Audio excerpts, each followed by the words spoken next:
MS university में FY BCom honours में आपको 6th नंबर का जो सब्जेक्ट है एसेंशियल स्किल्स फॉर बैंकिंग, इसके मॉडल पेपर्स जो कि आपको continuous comprehensive evaluation CCE test series 1 में काम लगेंगे, वो हम लोग आज के सेशन में डिस्कस करने वाला है। Myself Bhavin sir from Sahas Institute of Commerce, your own personalise high tech digital classes. दोस्तों चलिए, ये जो मॉडल पेपर्स है इसके बारे में मैं आपको बता दूं कि कॉलेज में आपको जो सीसीई 1 टेस्ट सीरीज होगी उसमें ये ईएसबी, ये माइनर कैटेगरी का सब्जेक्ट है, तो इसके अंदर आपको 10 क्वेश्चंस आएंगे और ये 15 मिनट में अटेम्प्ट करने होंगे, जिसके अंदर आपको फिल इन द ब्लैंक्स हो सकता है, वन वर्ड आंसर हो सकता है, मैच द फॉलोइंग्स हो सकता है, ट्रू और फॉल्स हो सकते हैं, एमसीक्यूज हो सकते हैं या वन लाइनर आंसर्स भी हो सकते हैं। तो खास ध्यान क्या रखना है कि ये मॉडल पेपर हम लोग रेफरेंस के लिए डिस्कस करेंगे, बट आप लोग कंप्लीट प्रिपरेशन करने के लिए साथ स्मार्ट स्टडीज एप्लीकेशन पे ईएसबी सब्जेक्ट में ये दोनों ही यूनिट के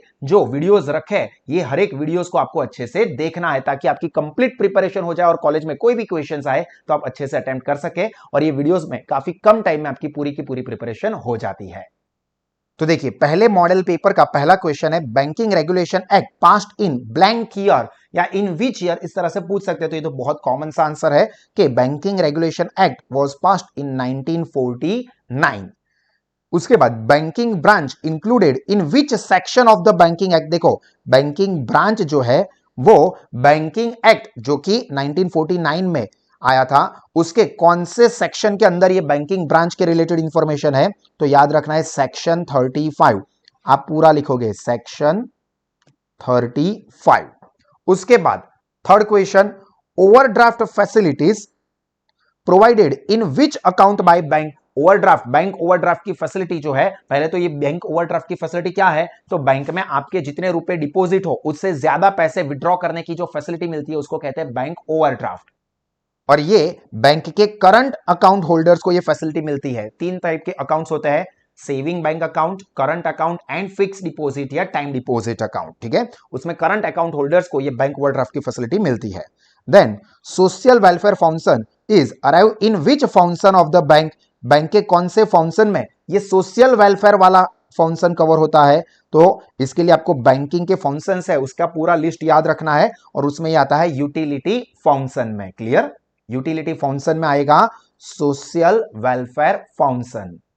then next, the relationship between banker and customer is contractual. Banker और कस्टमर के बीच में कौन से रिलेशंस होते हैं, तो कॉन्ट्रैक्चुअल रिलेशन होते हैं, कॉन्ट्रैक्ट के बेसिस के ऊपर। अब ये भी ध्यान रखना कि अगर बैंक में पैसे डिपॉजिट हो, ध्यान रखना बैंक में पैसे डिपॉजिट हो, तो उस केस में जो कस्टमर होता है वो क्रेडिटर कहलाता है क्योंकि उसको पैसे लेने हैं, और जो बैंक होती है वो डेटर होती है। रिलेशन ऐसे होता है।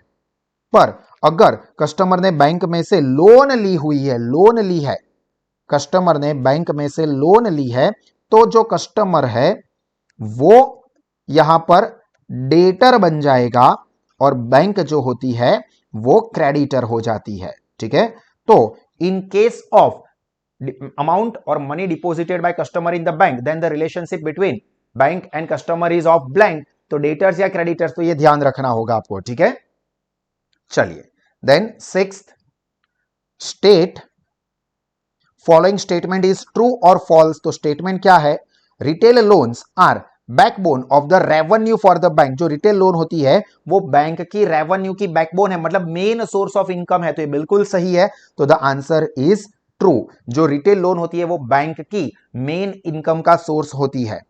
Then seventh, when customer deposit money to the bank, जो मैंने ऑलरेडी यहां पर बोल दिया, देखो डिपॉजिट करता है बैंक में, तो यहां पर क्या रिलेशनशिप बन जाएंगे, बिटवीन बैंकर एंड कस्टमर। ध्यान रखना, बैंकर एंड कस्टमर पूछा है तो आंसर अलग होगा, कस्टमर एंड बैंकर पूछा है तो आंसर अलग हो जाएगा। यहां पर बैंकर तो बैंक क्या हो जाती है, डेटर, तो यहां पर डेटर एंड क्रेडिटर। अगर यहां पर ऐसे बोला होता कि बिटवीन कस्टमर एंड बैंकर, तो उस केस में क्या हो जाता, क्रेडिटर एंड डेटर। ठीक है, तो ये ध्यान रखना, शब्दों की मारामारी हो सकती है पेपर में आपको कंफ्यूज कर देने के लिए, बट आपको कंफ्यूज होना नहीं है। ठीक है, then customer deposits ornament in bank which foundation of the bank. तो अगर कस्टमर डिपॉजिट करता है ऑर्नामेंट्स मतलब ज्वेलरी, तो ये कस्टोडियन होता है, वो कस्टडी रखता है, ओनर नहीं बन जाते हैं बैंक वाले, कस्टोडियन होता है। ये एक बहुत ही इंपॉर्टेंट है। Give the full form of Exim, EXIM, तो EX means export and IM means import, तो एक्सपोर्ट इंपोर्ट, ठीक है, ये फंक्शन, ये एक्सिम का फुल फॉर्म है, export import. Only few bank extend the loan against, ये लोन वर्ड है, रेंटल रिसीवेबल और सैलरी ओवरड्राफ्ट, बट ये लिस्ट इंपॉर्टेंट, ठीक है। ये थ्योरी आंसर है, डिस्क्रिप्टिव उसके अंदर लिखा जा सकता है, बट उसको हम लोग एज अ क्वेश्चन ज्यादा इंपॉर्टेंस नहीं देंगे। तो यहां पर हमारा पहला मॉडल पेपर कंप्लीट हुआ। अभी हम दूसरा मॉडल पेपर डिस्कस करेंगे, जिसमें अगेन 10 क्वेश्चंस होंगे, 15 मिनट में आपको ये सॉल्व करना होगा। बट ध्यान रखना कि this model papers are for reference purpose, आपको अच्छी प्रिपरेशन करनी है तो आपको सास एप्लीकेशन में इस सब्जेक्ट के जो टॉपिक वाइज वीडियोस रखे उसको देख लेने हैं, ताकि आपका पूरा कंप्लीट कवरेज हो जाए और कोई भी क्वेश्चन आए तो आप बहुत ही अच्छे से अटेम्प्ट कर सको। चलिए अभी हम लोग डिस्कस करते हैं ESB का मॉडल पेपर नंबर 2।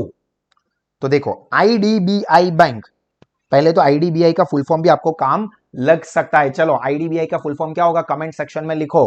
डिटेल वाले जो टॉपिक वाइज वीडियोस है उसके अंदर ये समझाया हुआ है, इंडस्ट्रियल डेवलपमेंट, हिंट दे दी, आपको कमेंट में लिखना है, मैं नहीं बोलूंगा। चलो involves from the which category, तो ये किसके अंदर आता है IDBI बैंक, तो ये आता है दोस्तों अंडर कॉमर्शियल बैंक। उसके बाद second, how much revenue generates by the bank from the fee based services, तो ये ऑलमोस्ट 50% रेवेन्यू जनरेट होती है, याद रखना है। Give any 2 examples of agency function by bank, तो ये इंपॉर्टेंट है, बैंक के एजेंसी फंक्शन के अंदर वो कौन कौन से काम करती है, तो फंड ट्रांसफर का काम करती है, सेफ्टी वॉल्ट यानी कि जो लॉकर फैसिलिटी प्रोवाइड करती है वो आ सकता है। Then deposits are withdrawable by blank and blank, तो जो डिपॉजिट्स है they are can be withdrawn by cheque और बाय ऑर्डर, तो चेक एंड ऑर्डर, ठीक है। उसके बाद ये एक ध्यान में रखना है, डिफाइन बैंकिंग कंपनी, तो banking company means any company which transact the business of banking, booking नहीं है बैंकिंग है, जो भी कंपनी बैंकिंग के ट्रांजैक्शंस करती है उसको कहेंगे banking company, clear. Then where bank invests its surplus fund, bank अपना जो सरप्लस फंड होती है वो कहां पर इन्वेस्ट करती है, सरप्लस कैसे बचता है, पहले बैंक लोगों के पास से डिपॉजिट लेती है और फिर उसको जिनको लोन की जरूरत है उनको लोन प्रोवाइड करती है, और उसके बाद जो सरप्लस बचता है they invest in the government securities. Then discounting of a bill, तो ये एजेंसी वाला फंक्शन हो गया। देखो जैसे यहां पर ये सब फंक्शन आए थे 3rd नंबर के question, fund transfer, safety vault, उसी तरह से जो बिल है उसको डिस्काउंट करने का काम, बिल यानी कि बिल्स रिसीवेबल, हुंडी, उसको डिस्काउंट करवाने का काम जो है वो बैंक के एजेंसी फंक्शन में आता है, जिसमें बैंक क्या करती है कि जो ड्रॉवर होता है उसके पास से बिल ले लेती है और उसको थोड़ी कुछ डिस्काउंट की अमाउंट कट करके पैसे दे देती है, और मैच्योरिटी डेट पर जो ड्रॉई होता है उसके पास से पूरे पैसे लेती है। तो ये बैंक का होता है डिस्काउंटिंग ऑफ द बिल का function. Then bank issue letter of credit, तो किसको लेटर ऑफ क्रेडिट देते हैं, तो ऑब्वियसली ये सिर्फ और सिर्फ बिजनेसमैन के लिए ही होता है, जो आम लोग होते हैं, इंडिविजुअल्स होते हैं, उन लोगों के लिए ये लेटर ऑफ क्रेडिट नहीं होता है। Then in which deposit account bank provide cash credit facility, तो ऑब्वियसली कैश क्रेडिट फैसिलिटी जो होती है यानी कि one type of overdraft facility, overdraft के जैसे, दोनों में हालांकि डिफरेंस है पर ये भी जो बैंक में करंट अकाउंट होल्डर्स होते हैं उन्हीं के लिए होती है। देन ट्रू और फॉल्स, तो banker and customer relation regulated by banking practices, तो ये बिल्कुल सही है, बैंकिंग प्रैक्टिस से ही बैंकर और कस्टमर के रिलेशनशिप मेंटेन होते हैं, जो कि कॉन्ट्रैक्चुअल होते हैं, डेटर क्रेडिटर या क्रेडिटर डेटर का ये रिलेशन मेंटेन होता है, क्लियर। तो यहां पर हमारा सेकंड मॉडल पेपर भी कंप्लीट हुआ। अभी हम लोग थर्ड मॉडल पेपर को डिस्कस करेंगे, बट उससे पहले बता दूं दोस्तों कि आप या आपके कोई भी फ्रेंड्स ऐसे हैं जिनको सास इंस्टीट्यूट के साथ बेहतरीन क्वालिटी का एजुकेशन एक्सपीरियंस करना है, तो 3 डिफरेंट मोड पर आप सास इंस्टीट्यूट के साथ जुड़ सकते हैं, जिसमें है offline smart classroom study programme, जिसमें आप हमारी करलीबाग ब्रांच, सयाजीगंज ब्रांच या वागोडिया रोड ब्रांच पर ऑफलाइन में हमारे एक्सपर्ट फैकल्टीज के साथ हाई टेक क्लासरूम में पढ़ाई कर सकते हैं। इसके साथ साथ दूसरा ऑप्शन है ऑनलाइन लाइव वर्चुअल क्लासेस, जिसमें आप कहीं से भी हमारे जो लेक्चर्स लाइव में चलते हैं उसको आप अटेंड कर सकते हैं। और तीसरा स्टूडेंट्स का फेवरेट सास स्मार्ट स्टडीज एप्लीकेशन, तीनों ही ऑप्शन में लोवेस्ट फीस पर बेस्ट क्वालिटी का एजुकेशन हर एक लेवल के स्टूडेंट्स को मिलता है, जिससे कि आप अपना नॉलेज और रिजल्ट दोनों ही बढ़ा सके। तो अभी हम लोग डिस्कस करते हैं हमारा थर्ड मॉडल पेपर। देखो, large customer base is the reason of stability of asset. ये जो वन लाइनर में पूछ सकते हैं, इसके लिए सेंटेंसेस जो है उसके ऊपर से क्वेश्चंस बनाए गए हैं। देन विच लोन वायर बेड is bread and butter of retail banking. Retail banking के लिए ब्रेड एंड बटर मतलब मेन इनकम, तो ये ऑलरेडी आगे आ चुका है, मेन सोर्स ऑफ इनकम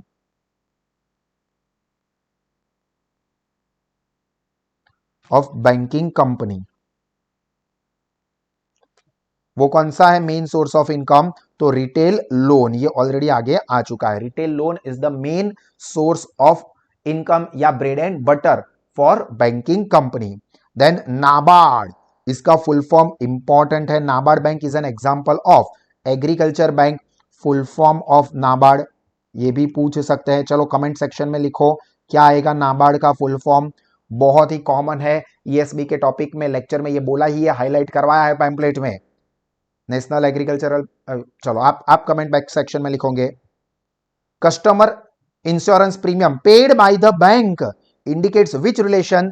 तो प्रिंसिपल एंड एजेंट। कस्टमर, अगर कस्टमर का इंश्योरेंस प्रीमियम जो है वो बैंक पे करती है तो कस्टमर यहां पर प्रिंसिपल होता है एंड बैंक उसके एजेंट के तौर पर ये प्रीमियम की अमाउंट पे करती है। देन एटीएम, तो पहला तो एटीएम का फुल फॉर्म आपको ध्यान रखना है, any time withdrawal money facility find from below. तो एनी टाइम विड्रॉल ये फुल फॉर्म नहीं हो, फुल फॉर्म क्या है? ऑटोमेटिक टेलर मशीन पर आप कभी भी विड्रॉल कर सकते हो। वो फैसिलिटी क्या है? एटीएम। एटीएम का फुल फॉर्म क्या होता है?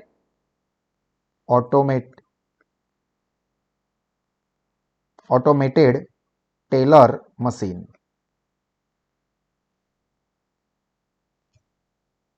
Then blank is now perceived to include the change needs. तो फंक्शनैलिटी कुछ खास काम का नहीं है, इसको हटा दो। When RBI was establish, very important, RBI का फुल फॉर्म एक तो reserve bank of India, India की बैंकर्स बैंक है, जो मेन बैंक है बैंक की वो है, और वो एस्टैब्लिश हुई थी 1 अप्रैल 1935 को। This is important. Then blank is a major component of banking model. तो बैंकिंग मॉडल का मेन कंपोनेंट क्या है? तो रिटेल एसेट फाइनेंसिंग। वैसे भी रिटेल लोन होता है जो बैंक का मेन सोर्स ऑफ इनकम में बार बार आ चुका है। Who provides the advice to industries related to project issue of shares and capital structure. तो जो मर्चेंट बैंक है वो इंडस्ट्रीज को शेयर और कैपिटल स्ट्रक्चर के बारे में गाइडेंस देती है। And last, branch office of bank is also known as pay office और सब पे ऑफिस। तो ये भी आपको ध्यान रखना है। क्लियर? तो यहां पर हमारे 3 मॉडल पेपर कंप्लीट हुए। इसके साथ साथ आपको खास ये याद रखना है कि हमने नीचे पास्ट जो एमएस यूनिवर्सिटी के क्वेश्चन पेपर है 23-24 के, वो भी दिए हैं विद आंसर, तो इसको भी जरूर से रिफर कर लेना है। इसके भी पीडीएफ आपको साथ स्मार्ट स्टडीज एप्लीकेशन पर मिल जाएगी। तो आई होप दोस्तों कि इस सेशन से आप लोगों को जरूर फायदा होगा, और मैं आपको बार बार सजेस्ट करूंगा कि बेहतरीन कंप्लीट प्रिपरेशन के लिए साथ स्मार्ट स्टडीज एप्लीकेशन से हर एक सेशन को देखना है, जिससे कि आपका नॉलेज और रिजल्ट दोनों ही बढ़ेगा। और याद रखना दोस्तों that you are very special, so हमेशा मुस्कुराते रहे, सीखते रहे, आगे बढ़ते रहे। This is me Bhavin sir signing off. God bless you all. जय हिंद।